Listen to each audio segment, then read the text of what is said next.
Good on the apple. Bad on Tim. And my first favorite game, my favorite game, is probably Super Mario Land 2 on the Game Boy. So, yes. Also, we're twins. That's the sharing of the water. Thought it was just creepy. I didn't know that. Hello, my name is Jay Hatfield, and I really don't know why I'm up here. No, we have a show on Retro TV called The Game Chasers, and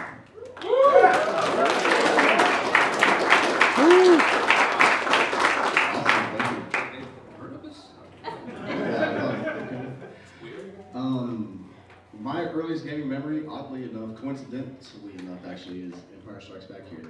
And We didn't plan that. we didn't. I didn't know what he was bringing in because, like he said, we had no game plan.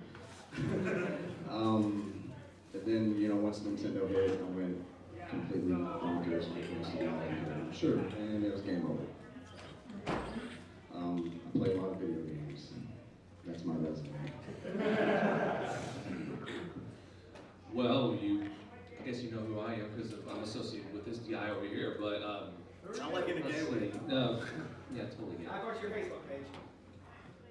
Hey, don't bring that up. Let's see, I started on in television. My first memory was in television boxing. And to that, Nintendo, just like, most of us actually. When I first played Super Mario Bros., it blew my mind. And then when I got a Super Nintendo, I say Super Nintendo is probably my favorite console of all time, Super Mario World. And Link to the Past, the best Zelda game ever made. Yes, it is. Yes, it is. And I blame you. My favorite game is Mario 3, an RPG style. Hello everyone, how you doing? Good? Alright, cool. No response. At the NES Pond!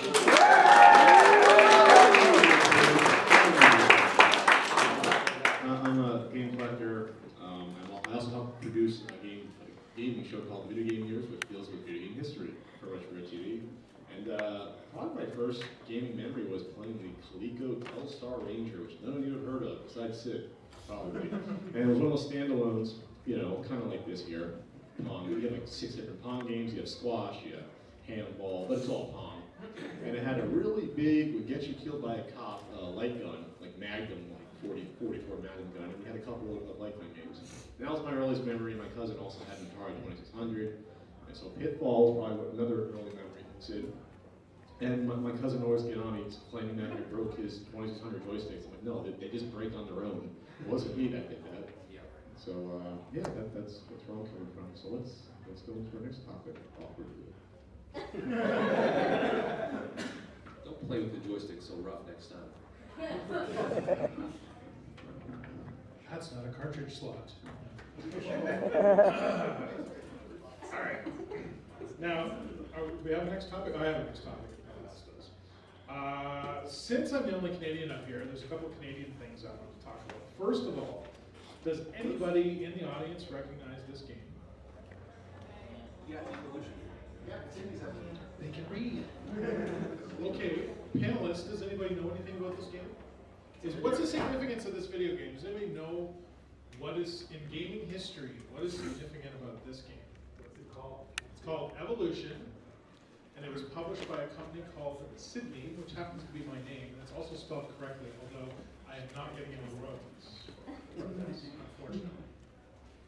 Okay, let me ask you another question then.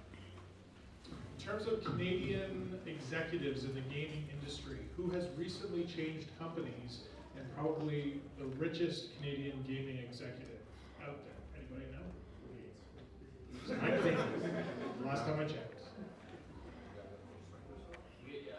See, he worked at a company called Distinctive Software, which he founded when he was 17, which was then bought by Electronic Arts, and then he moved to Microsoft. There we go. Don Mattrick. Now, Don Mattrick Patrick is worth about $70,000 billion, lives in Vancouver, is now the CEO of Zynga, for those that have played any mobile games. And Evolution was actually his very first game. It's actually a pretty good game. He developed this when he was a teenager. He also developed a series of games called Test Drive. Anyone remember Test Drive? Test Drive kind of survived into the console era from the computer era. And that was, Evolution is actually sort of considered to be the first successful Canadian video game. And it just happens to be that the guy that designed and programmed it, he did work on it with someone else, but went on to be, continues to be a very successful executive in video games, which is kind of interesting, because a lot of times you wonder where people come from. So that's your Canadian gaming history lesson for today. And also, could you hold up the VCs? Anyone ever hear of VC's Quest for Tires, the video game? You may have heard of the comic, okay? That was also developed in Canada, close to Ottawa, back in the day, and published in the same year, which was 1983. Did Sierra put out a version of it? Yes, Sierra published it. Sydney, again, same company that basically did it up here in Canada, did Evolution, so same thing. Now, there's one other Canadian thing that we can't miss talking about right now that's related to gaming history. Anyone remember this game? Oh, come on, it's a good game. So judgmental. Yeah, it's a minty fresh copy, still in the original shrink wrap. Pulled it right out of the desert. I don't think there's any video game out there that has more lore associated with it than E.T. It's been considered to be the game that sort of caused the video game crash in the 80s. It's, single-handedly, people say. Stories get sort of exaggerated, I think. But the one big story is that Atari did, and you've all heard it, I'm sure, supposedly buried a whole bunch of these cartridges in the New Mexico desert landfill. And so, for some reason, somehow, and I was expecting Robert Rivera to do like a special, go digging for everything, but a group in Canada, somehow, I don't know how we managed, probably because we're very nice, right? We're nice, right? We just asked. You guys didn't think to ask nicely to go into this landfill and dig these things up? They got permission to search for them. They got permission. That's not how we do that. So, right. Sometimes it works. Yeah. So for all you guys that have gone in the middle of the night trying to go through this landfill. So it's in progress right now, but there's been like a 6-month period where they have to go in and actually dig up in the landfill and see if they can find those cartridges. So I don't know about you, but I'm looking forward to it. Is there anybody have a feeling on that? You guys, are they going to find anything? Well, I got, what's the point? Well, it's something that everybody talks about, and I think it's one of those things that I think we finally have an answer for. Here we go. Well, people are fascinated because they look at it as this was like the death of console video games, and it's simply not true. If anything, E.T. is almost just a reflection of what was going on in the industry at the time.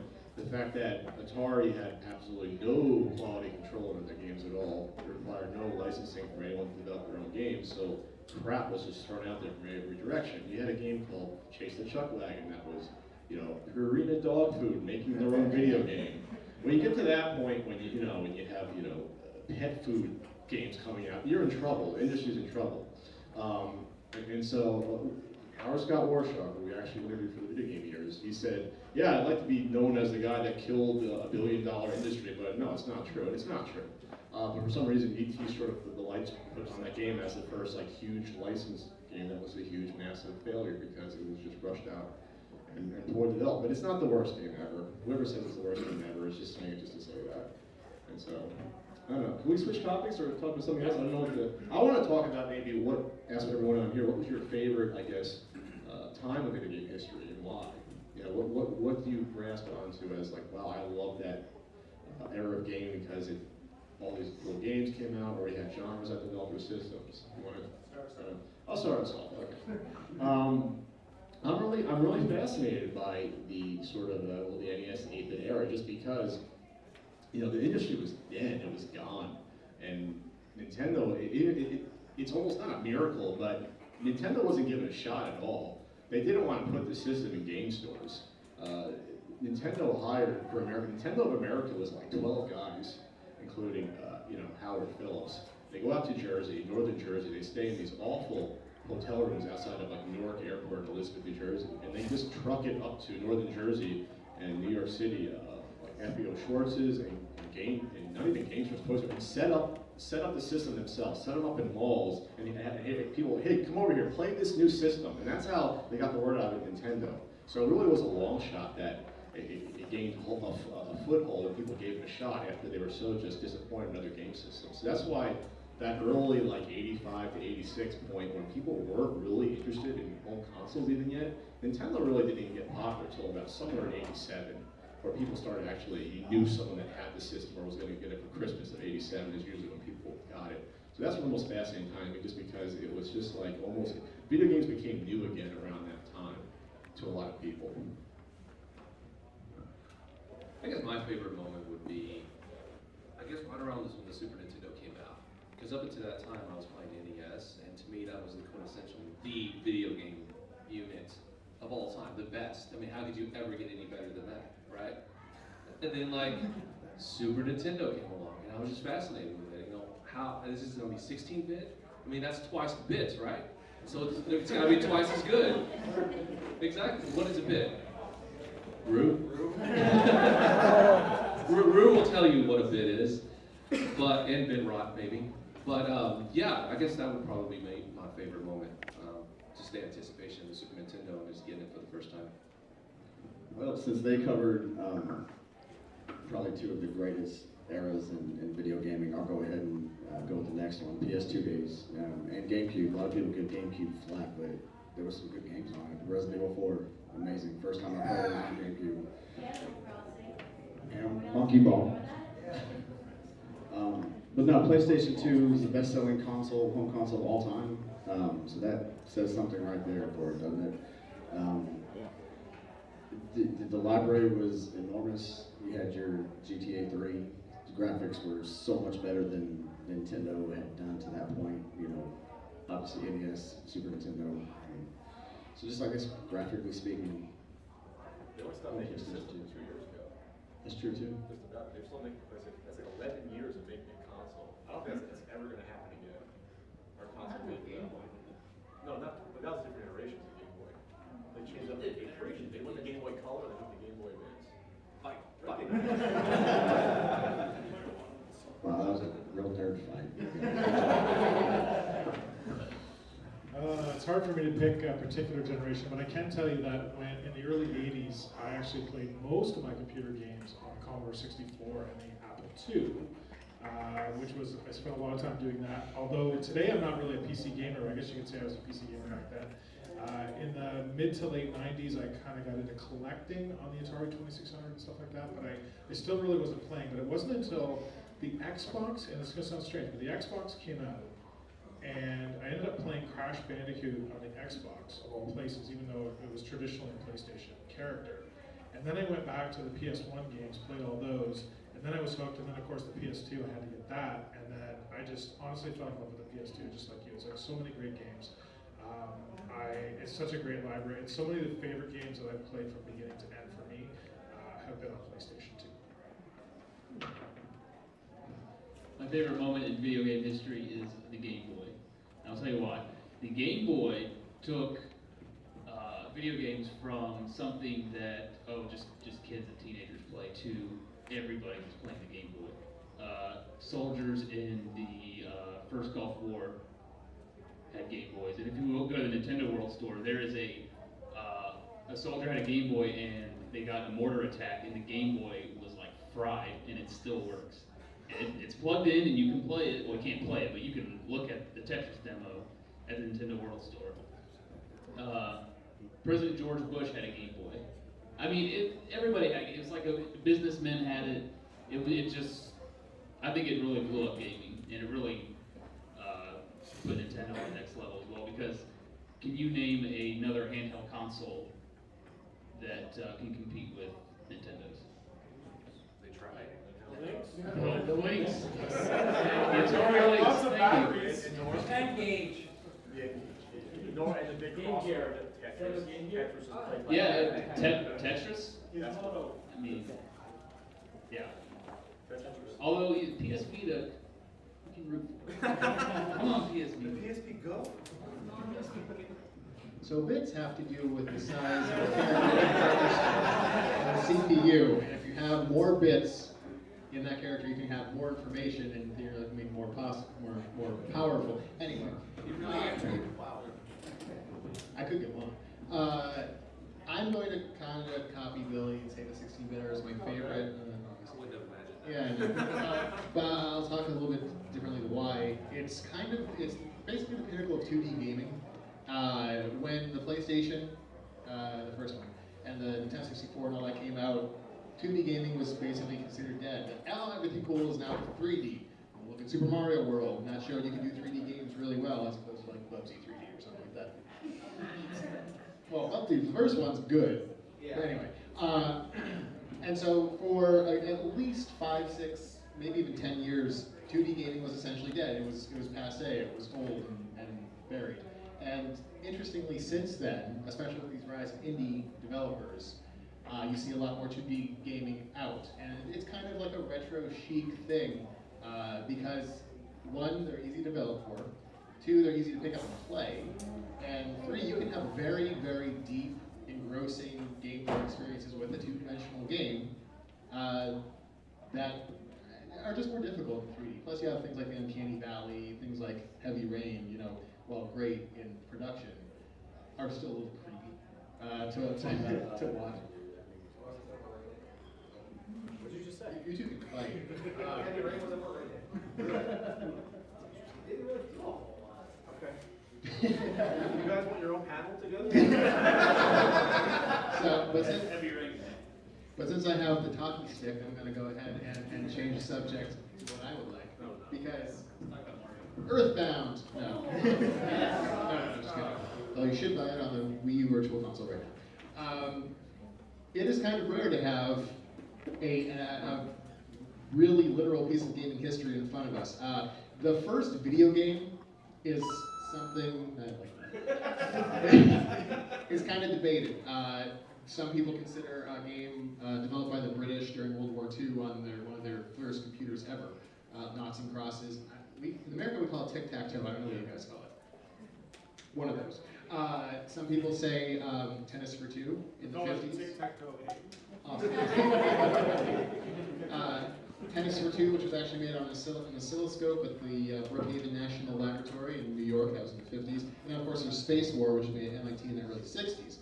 That can all be debated depending on what your definition of a video game really is. The first video game console is not up for debate. It's the Magnavox Odyssey. This came out in 1972 by Ralph Baer, who is still alive, last I checked.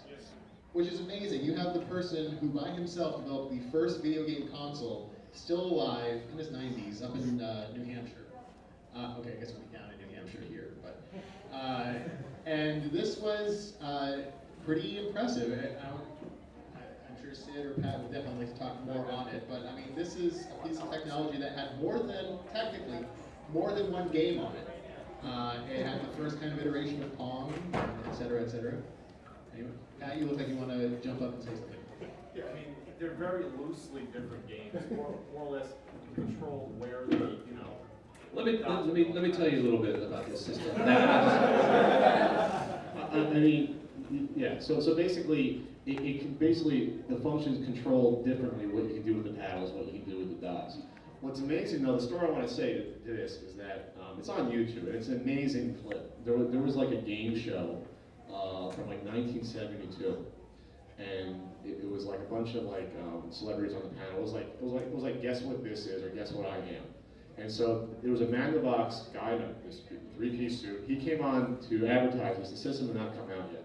And so without seeing it, they had to guess what the guy was doing. He was playing this game on TV. And you had the host of the show playing with them, and they would describe what was going on. And imagine you had never heard of a video game before in your life. And you didn't know even what the concept of one was.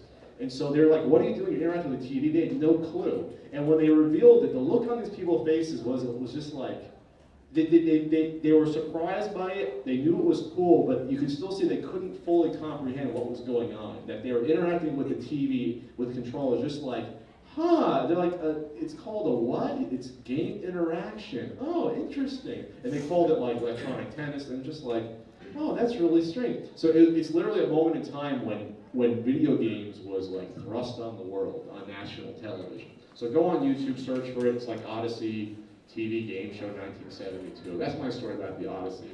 So if it wasn't for that little guy, which plugged along and did well, it sold a decent amount. There's like 2 or 3 different iterations of that. Sid probably knows more about than me that did like different like versions of that. They also had like a big like hunting rifle light gun accessory you can buy for that, which again could get you killed. I guess that's really the motif of that thing. They can get you killed, video game ones. And Ralph So- Baer used electronic or electrical engineer who did this as a hobby. He's an inventor. He has a lot of patents in his name. He basically he went to several companies showing this off before Magnavox finally picked it up, right? Yes. Thank you. Shop. And anything more on the Odyssey? Actually, I have something to say. Yes, Ralph Baer received a medal from the president himself for his works. that's true. It's like the Medal of Freedom or something like that. It's also one of those cases where what we think of today as such an amazing thing, we can't probably do without video games. A lot of struggles. There was a lot of marketing mistakes made. People, because it was made by Magnavox, who was a major manufacturer of televisions at the time, people mistakenly thought that they had to have a Magnavox television to use it. That would be like, having a PS3 today and I can only hook it up to a Sony TV. But there was a lot of confusion because there was a lot of things. But just further to the point with Ralph Baer, this guy was doing light gun games, and although actually in the late 60s is when he first got that working in the lab. I mean, in the 60s, this guy was doing Duck Hunt his own way. Well, like, I It's guess just go back even amazing. further than that. Right, but I mean, he was doing all this stuff, and it just he was just so early and such an amazing guy. But yes, you're right. It does go backward. There was amazing electromechanical games, if you want to go before video games, that go back to the 40s, that you can't imagine what they did. They had like projectors. They had like games back in the 40s, even projectors, moving objects, and you would shoot with a light gun. And it's not a video game, but it's like the prototype of what a video game became. Yeah, it would be like these light-emitting diodes that when The panel ever needed more microphones. It would basically be these light-emitting diodes that when light hits them, it creates electrical charge and an impulse, and then that sets off some gears or servos, and you have a spinning duck, like whee, and a whistle. Yeah, I know. But seriously, 30s. I think the 30s was the earliest example of such things. Yeah, and that's kind of amazing because you don't think about things like that. I mean, you see paintball games from the 50s, and that kind of blows my mind. But So that the 30s too. yeah. Valley Foods. Tiger Bells.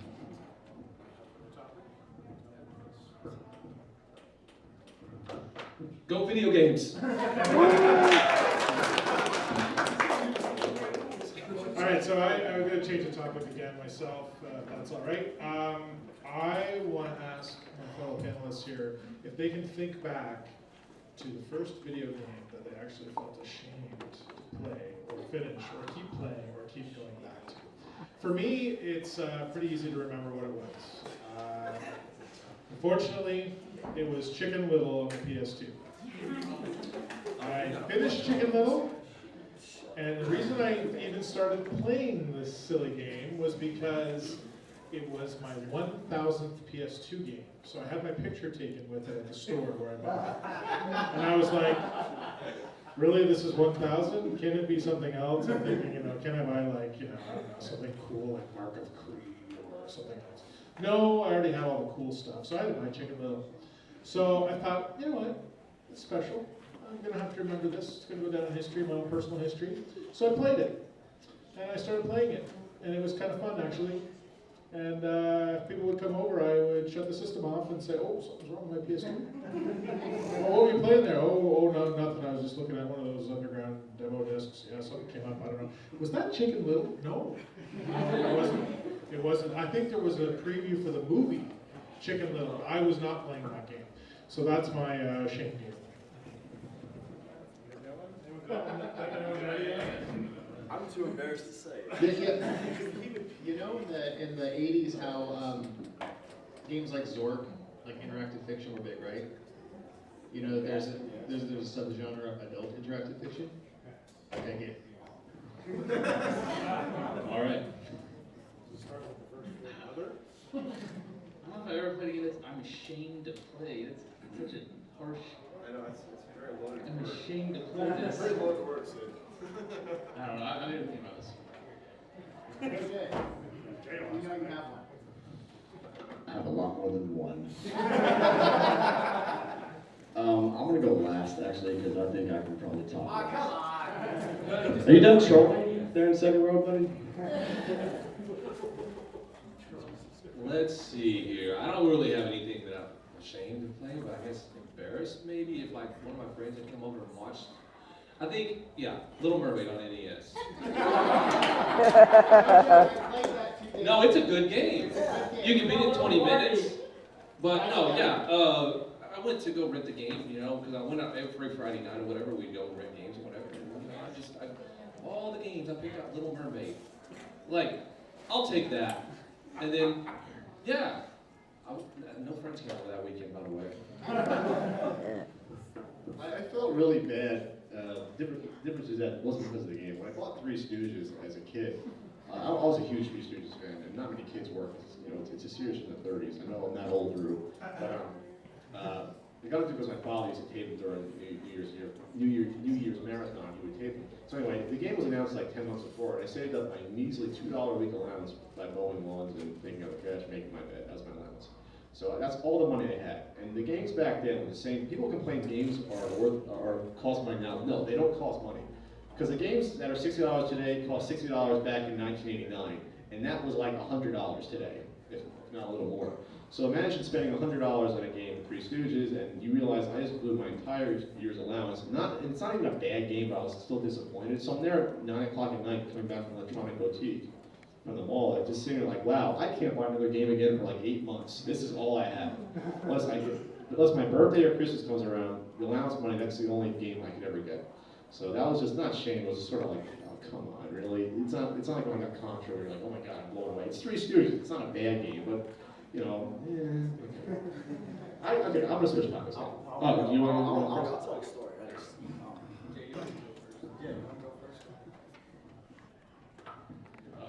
I'll let Jay finish this, but I'm not really ashamed, but I guess it's embarrassing, but I really enjoy it. I think Joey enjoys it too.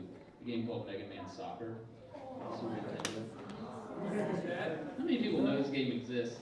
I can only imagine this. I can't confirm this, but I'm pretty sure Capcom said, oh, you know, the World Cup is in the US this year. We should put out Mega Man Soccer. And it's a weird game, but it's fun. I also enjoy Alfred Chicken. Alfred Chicken's fun. Okay, what? Real quick, if we actually have games that we're ashamed that we enjoy, Back to the Future on the original Nintendo. I can still beat the game to this day within like 20 minutes. Go you. I've actually witnessed Joey do that, so it's not long. All right, guilty pleasures. That's basically what you're saying. I like kids games, like Up on PS3 and Lion King and Aladdin, stuff like that.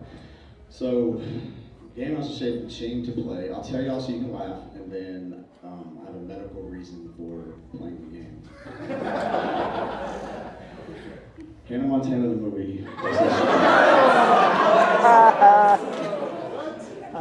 Hang on, it's true, it's true. Okay, the medical reason is, it's kind of long and drawn out, but basically I have OCD to a certain degree. Okay, like, when I met my ex-wife, she had a kid, so, you know, ready-made family.